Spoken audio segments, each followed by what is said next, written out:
नमस्कार साथियों, लेते हैं एक और महत्वपूर्ण प्रश्न जो बिल्कुल आरपीएससी का फेवरेट क्वेश्चन है।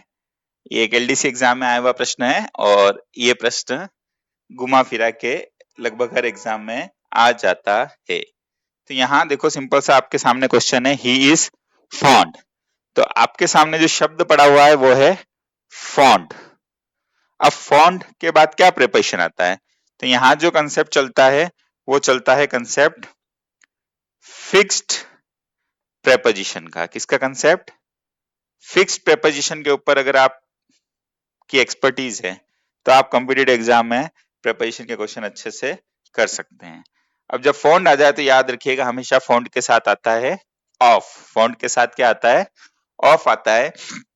अर्थ निकल के आएगा he is fond of T. वह चाय को बहुत ज्यादा पसंद करता है, चाय का शौकीन है, उसे चाय से बहुत ज्यादा लगाव है। तो बिल्कुल याद रखिए फॉन्ड जब भी आ जाए, FOND, मैं फॉन्ट की बात कर रहा हूं। फॉन्डनेस के साथ तो फोर भी आता है, पर हमारे जो प्रश्न आ रहा है वो फॉन्ट के ऊपर आ रहा है। तो फॉन्ट के साथ याद रखना हमेशा क्या लगाना है? ऑफ लगाना है। और ये फिक्स प्रिपरेशन का मतलब ये होता है कि पर्टिकुलर शब्द के साथ, पर्टिकुलर एडजेक्टिव के साथ, पर्टिकुलर वर्ब के साथ, पर्टिकुलर नाउन के साथ कोई पर्टिकुलर प्रिपरेशन आता ही आता है तो उसे ही हम फिक्स प्रिपरेशन कहते हैं। तो यहाँ याद रखिए he is fond of T, और मैं कह सकता हूँ I am fond of preposition. मुझे प्रेपोजिशन टॉपिक से बड़ा लगाव है, इसीलिए बहुत ज्यादा आपको प्रश्न करा रहा हूँ। धन्यवाद।